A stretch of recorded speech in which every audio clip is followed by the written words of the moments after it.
All right, all right, all right. Hey ho, let's go. Hello, my legendary friends. Welcome to another episode of Legends and Losers that we call Questions and Cocktails, where I try to answer some of the questions that you email to us. And if you want a question answered by me and or Joe and Bix Bixen, because they'll be taking some of your questions too, you can send email to blackhole@legendsandlosers.com. And I'd ask you to keep the questions short and to the point. And we, as always, are sponsored by the good people at Oracle NetSuite.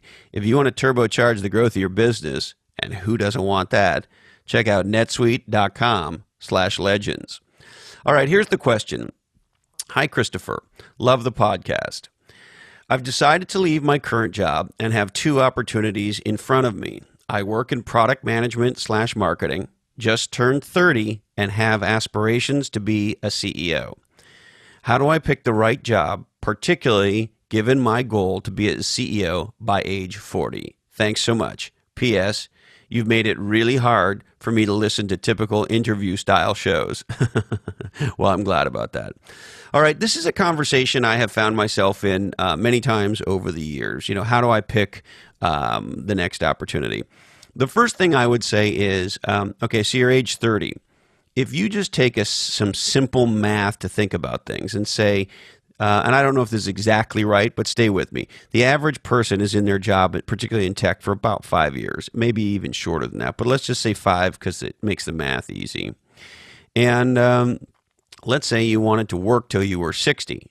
So 30 to 40 is 2 jobs. 40 to 50 is 2 jobs. And 50 to 60 is 2. So you're now looking at 6 trips to the plate. So you have 6 more chances to do something legendary and to have the career that you want, make the difference that you want, and make the money that you want. But make no mistake, you've only got 6 more trips to the plate. Now, that said, here's what I've found.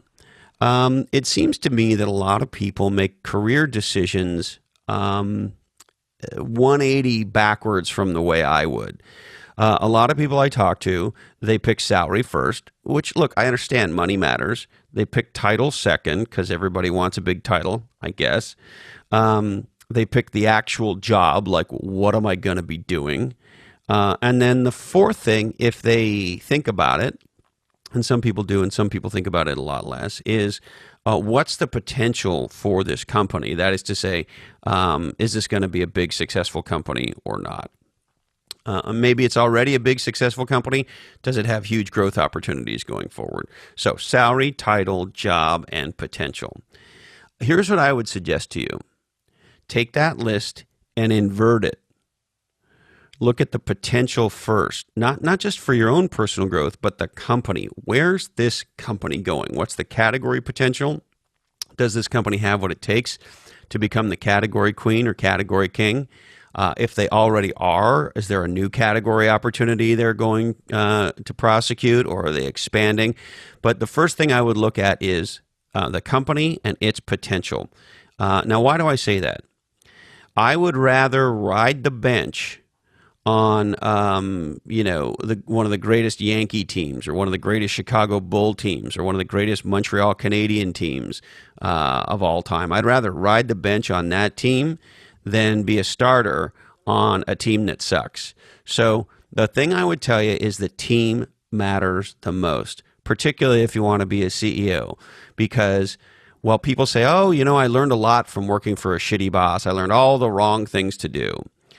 I have learned more by being on a few winning teams than I ever learned from being on losing teams. And of course, we learn a ton by losing, and those losses stay with us, and those memories and those learnings stay with us. But when you've tasted real success and hit losery and then got successful and overcame stuff and really truly built a category queen, category king business, that's the most powerful thing. So pick the team, and the team in specific, the opportunity. Can this company become a legendary category queen or a category king? The next is the job. And look, the job matters, but a lot of the most successful people I know have taken jobs that were maybe a step back for them where they thought they would be in their career to be on the right team with the right potential.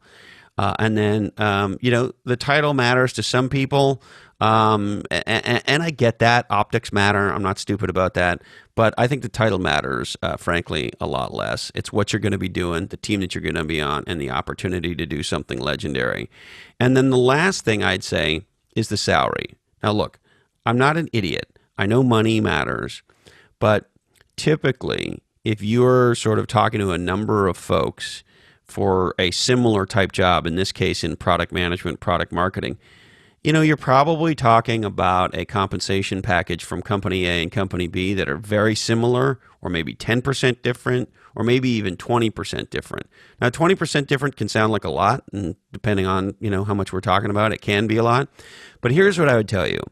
If you get on the right team with the right potential, and you do legendary shit, the economics will take care of themselves. And so that's really what I would advise you to look at. The one other thing is, I'm assuming you're in tech. Don't forget that in the technology industry, the only way to make serious money is to have a meaningful equity stake in a company that becomes a category king. And so the stock options and or restricted stock, or however they're doing it, that stuff really matters. The percentage, if it's an early stage company, the percentage of the stock of the company that you're getting, because the people who make the most money in the technology industry are ones that have a meaningful equity stake in a company that grows to become a legendary category queen.